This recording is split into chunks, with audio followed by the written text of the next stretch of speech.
Hi, I'm Chris Bishop and welcome to the Entrepreneurial Edge. I'm in Rosebank in Johannesburg to meet an entrepreneur by the name of Jason English. Now, he's not your average entrepreneur. He's had quite a varied life. He was a paramedic dealing with road accidents by the road. He was also a police dog handler dealing with violent demonstrations. He's also spent a lot of time in the oil and gas industry, and currently he's building stadiums in Dubai. But just give us a quick sketch of your business. So we effectively do anything from shutting down petrochemical plants to medium-scale brownfields projects, as well as day-to-day maintenance on industrial plants, to building the coolest, biggest infrastructure for sporting events, for concerts, and no business would be a business without some form of tech. So we have a technology company that specializes in virtual reality, augmented reality builds, and a lot of data processing and drone data collection. Let's go right back to the beginning. I mean, you're a mechanical engineer by trade, but you kind of stumbled upon it when you were at Pinetown Boys High in Durban. And just tell us how that happened. Yeah, so I actually wanted to be a doctor, and I guess I didn't have the brains to be a doctor. And maybe it was a blessing in disguise. They say everything happens for a reason. But really I wanted to be a doctor.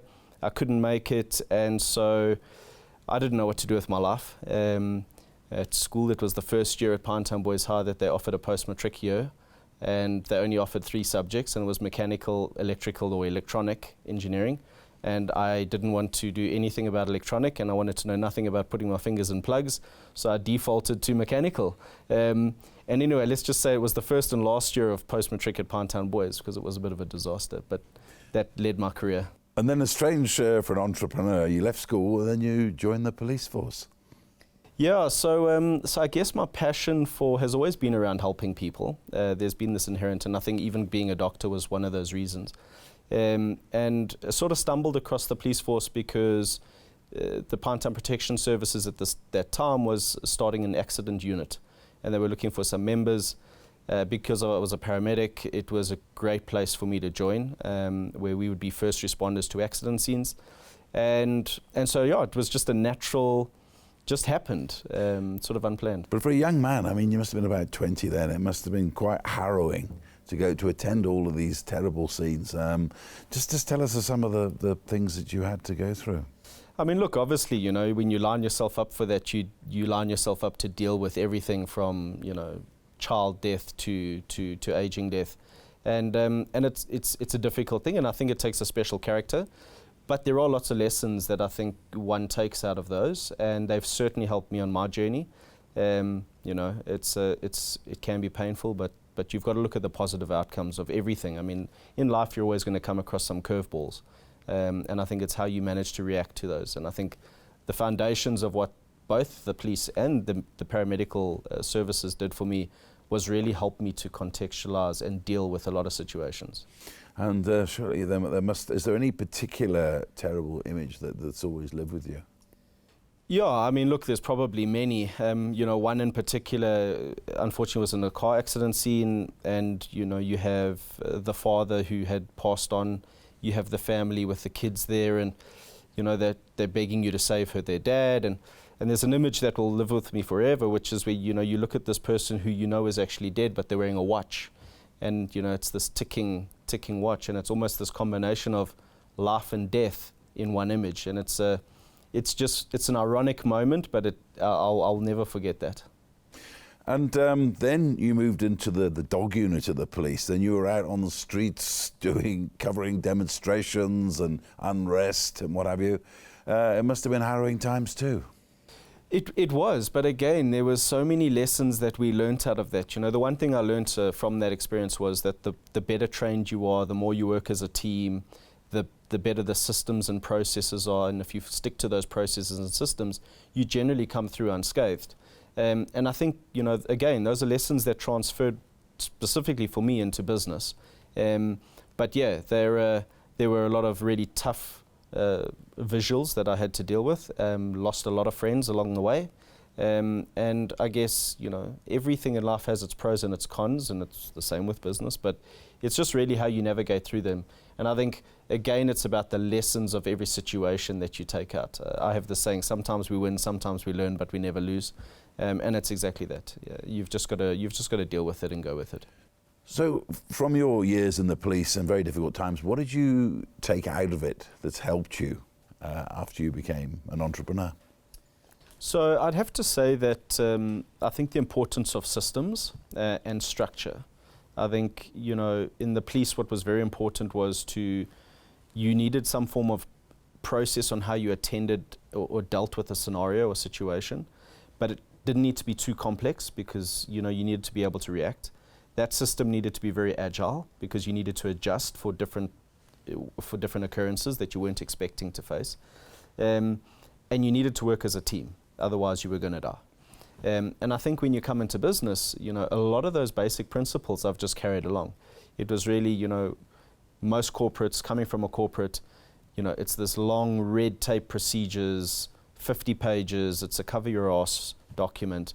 And my mandate to the team was, if we can't have that one procedure on one page up on the walls, it's too long.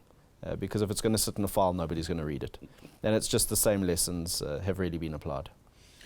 And after you left the police, you actually took a job in the oil and gas industry after that, which took you all over the world. Yeah, so it was interesting. I wrote my last exam, I walked out, I bumped into a friend who was happening to come to recruit, and I got the job that same day. And that was the start of a really actually wonderful and incredible journey. Started off as a junior engineer, progressed through the ranks, sort of became a field engineer, a project engineer, became a junior project manager, a project manager, and ultimately worked my way up to the Global Development Director for the Technical Services Division. We operated across 29 countries at the time, had a staff of about 15,000 people, and but yeah, I guess that also took its toll on family. And just before I sort of left in 2012 to start my own, that 6 months prior to that, I'd flown 220,000 miles, been in 19 countries. And it was really cool living the red carpet life and the luxury lifestyle, if I could put it that way. But the reality was I had a family at home, and that was breaking.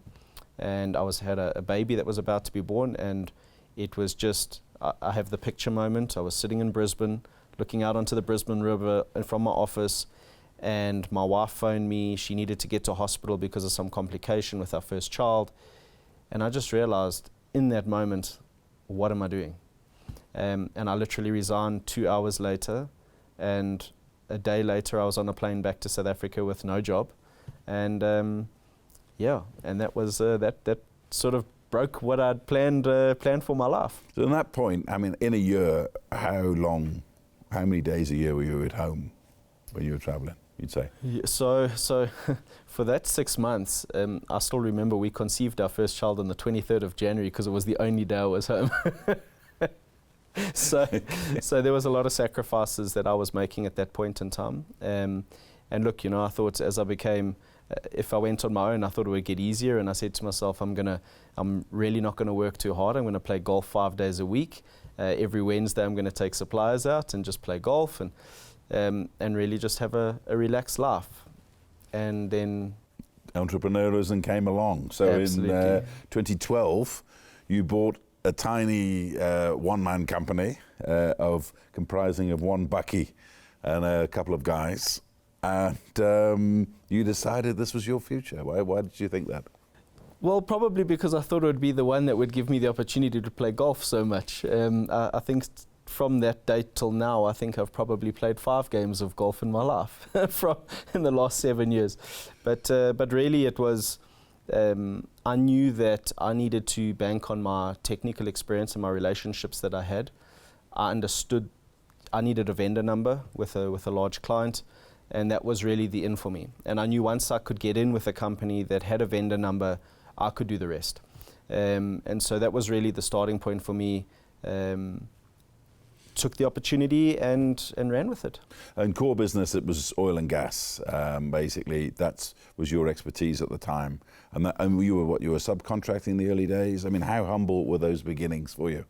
So they were actually really interesting, and it was really tough. So the moment that I took over the company, my competitors tried to shut me down. There was a whole bunch of fake news that was spread, and really, really bad stuff. We needed to get third-party auditors in to come and audit and, to prove our innocence, actually.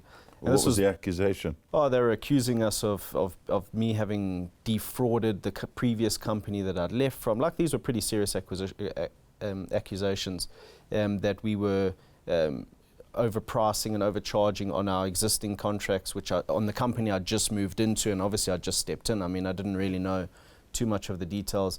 But the long and the short was that after about 4 months of forensic investigations, we finally cleared the air and we finally moved forward with that client. And from there, it's been a blessing in disguise. And I think, again, these are just testing times that are going to happen to people that become successful. How down did you get during that time? Well, I'll never forget. I had many emotions up and down. And there was one specific where, they would award us a contract, then they pulled away the contract, then they awarded us the contract again, then they pulled away the contract. This went on for about 2 or 3 months, and it was really the contract that we needed to sustain, let's call it the business. And I'll never forget that they pulled it away from me, and then they called a meeting. And in that meeting, they walked in and they said, and I thought they were going to terminate my contract, basically. And they walked in and they said, look, we have to apologize for the way in which we've treated you. Our forensic team, your auditing reports have all come clean. We cannot find anything, and we would like to hereby confirm our apologies to you and that we want to reinstate. And I actually just broke down in tears in front of them. And I was like, you have no idea what you've put me through. And look, I guess that was also the start of a really good relationship with them, but it was tough at the time. And did you ever think of just tossing in the towel, going to play golf or going back to work for a corporate? I did, but this is where I think the things like the police came in really handy, because you get faced with many situations in life, and you can give up and you die, or you can really just push through and try and navigate. And I think the police really taught me to push through and navigate those scenarios, because if you just give up, you're more than likely going to get the bullet in your back.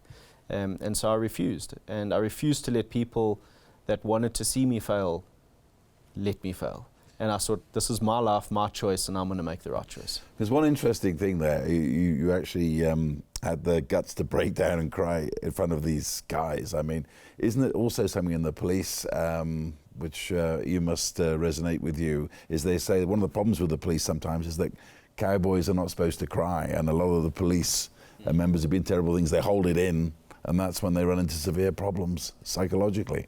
Yeah, absolutely. And I think, again, it's about the people around you. So if you've got a good team around you and you've got a good partners around you, I think it becomes much easier. Let's just take the growth of the company. You bought this company, a one-man operation with a Bucky and a few guys, and you've built it up steadily over the last few years.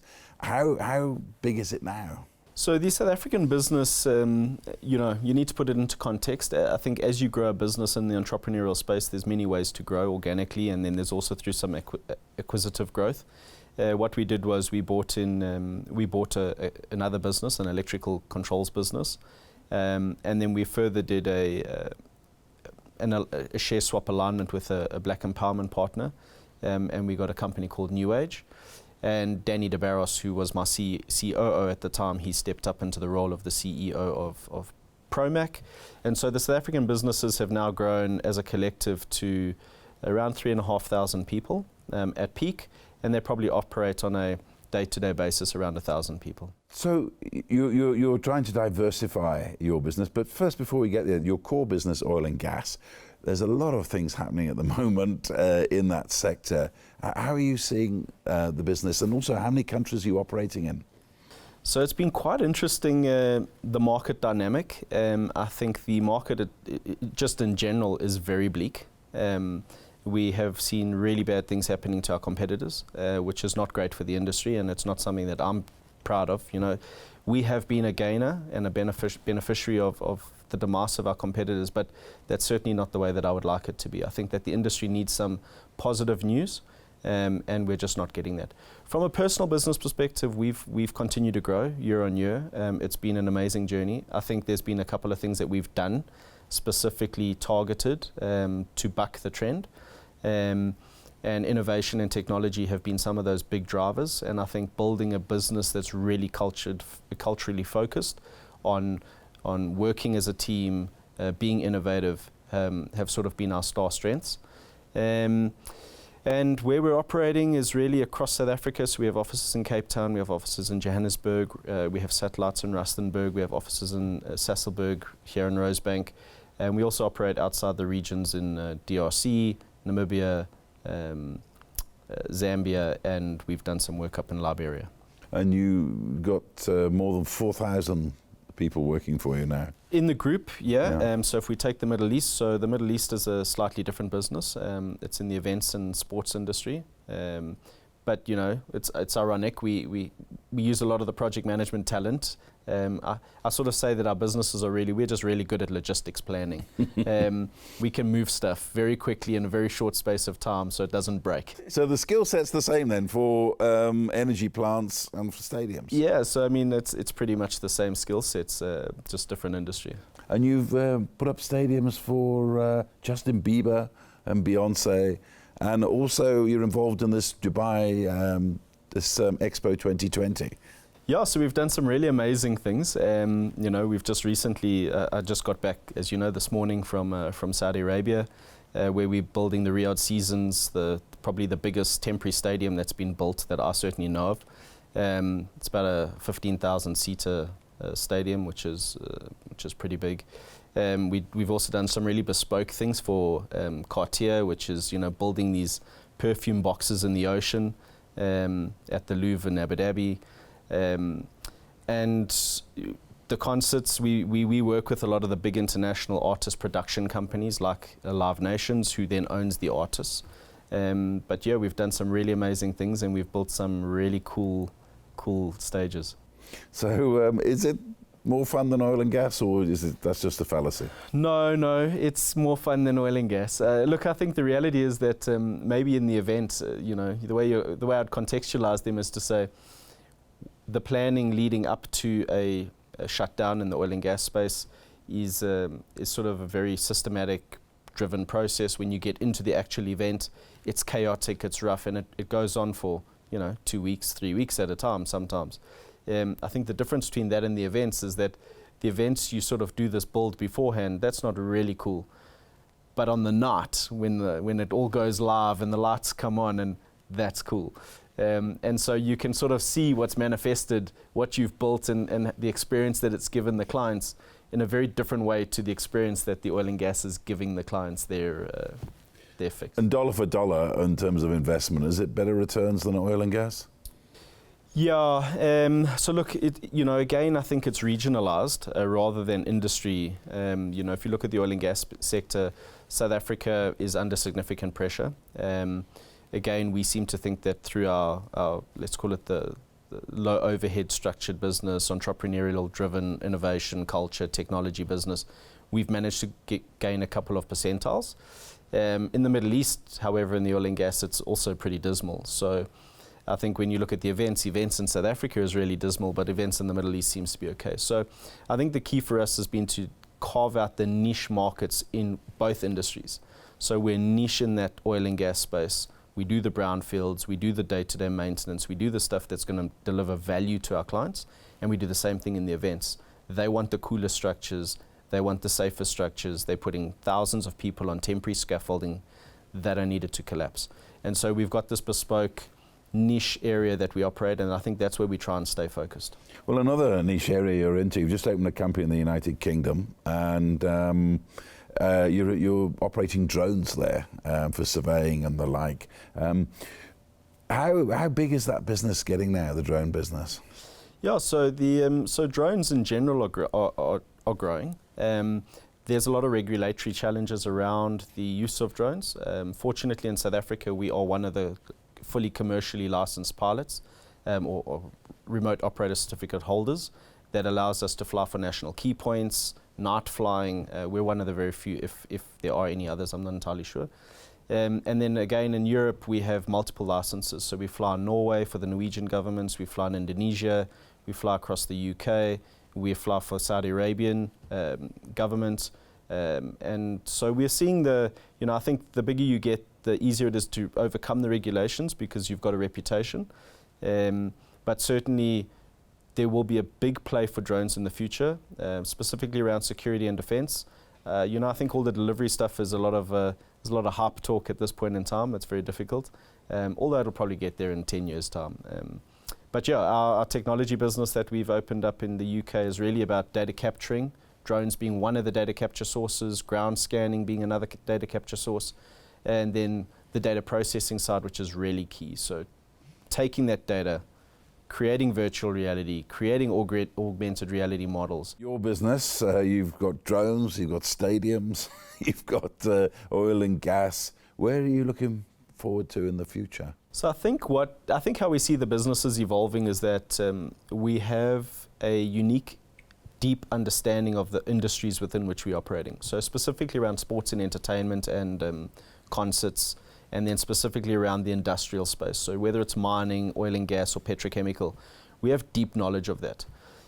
I think if you think about the technology, where we see our big advantage is that we understand the technology that's available through our labs business, and we understand the deep roots of what our clients need. It's connecting those dots in a way that is meaningful. Because I think at the moment there's so much tech out there that you can get really confused. Internet of Things we see as a big play into both of our industry streams. And so we've got a big focus there. We've recently signed a collaboration agreement with a big telco in South Africa for drone solutions as well as data processing and with IoT. And we expect that that's going to be the next wave of our direction for both of our businesses, is how do we take that, get meaningful data for our clients in this event so they can be more profitable, more efficient, and we as a business can obviously be more efficient, which makes us more in demand. And what's the competition like that there in these difficult economic times? It's kind of interesting because they still exist, yet we haven't really felt the effects of it. If anything, we've been the beneficiary, like I said earlier. So I think in general there's a lot of, the competition is under a lot of pressure. I think they have big overheads that have been built up over the years, maybe because we're one of the newer ones. We built off a very small base, whereas all the others are generally big listed entities as our competitors. And that makes it really tough for them to reduce those overhead costs and to get back down to a reasonable factor. And I think, again, agility, we're so much more agile than a lot of these big corporates that we can move left and right very quickly. We can make decisions tomorrow. We can allocate CapEx expenditure in a day. Even though it's done with a bit of governance, it's telephone calls. And I think one of the things that we really did well in our business is we completely digitized our entire suite. So 4 years ago, we made the call that we were going to become a digital business. We moved our systems to platforms. We moved everything online. Nothing sits on computers anymore. And most people in the corporate world have this issue around security and risk. I think we looked at it from an entrepreneurial point of view and said, how's it going to make us more agile and make our clients actually more effective? And so we took the decision. And lastly, who are the entrepreneurs that you look up to? Wow. So probably names that you wouldn't hear. And again, it's, entrepreneur is a funny thing because, I always say, what is an entrepreneur? And it's not necessarily somebody that's always started. You can have a real corporate CEO that's also entrepreneurial. I think what is entrepreneurial? In my mind, it's, looking at your ecosystem. You'll notice that I don't call myself the chief executive officer, but the chief ecosystem officer, because I think the CEO of the future is really going to be around managing the ecosystem. And the ecosystem is the supply chain. It's the communities in which they operate. There's a big uprising of community power. It's managing the competitors and making sure that you're in this sharing economy with competitors. It's managing your clients. And of course, last but not least, is managing your people and your teams. And I think it's how do we bring all that ecosystem together in the most effective way to make it successful. And there's some people that seem to do that really well, and I like to follow them. So I love Jeff Bezos' ideas of, today we're at the start of a new day every day, and it's something that we try and live by. Don't get too big for your boots. Don't think that you've got it in the bag because you're just going to get wiped out. Obviously, there's Richard Branson, more from an inspiration of what he's done rather than I think he's outdated, but I think there's lessons that one can learn from his journeys. And then there's a guy by the name of one of my big competitors, actually. His name is Jose Maciel, and he runs one of our competitive businesses, probably one of my biggest private sector competitors. And we have a great relationship, and I learn a lot of lessons from him. And I think it's just it's taking those inspiring lessons and taking the good and the bad and making your own choices. And last but not least, in a line, entrepreneurs, are they born or made? I think that they're inherently, there is an element of them being born, but I think there's also an element of them being made. I think I've seen people that have not had an entrepreneurial spirit become entrepreneurs, purely because it's about the hunger and the passion. I think it's how do you find the person that gets the hunger and the passion to make an impact and a difference, because if you can find your purpose, if you can do all of that stuff, you can become an entrepreneur. Thank you very much indeed. I've been speaking to Jason English, the head of CG Holdings here in Rosebank in Johannesburg. Afraid that's all we've got time for on this edition of the Entrepreneurial Edge. From me, Chris Bishop, it's goodbye.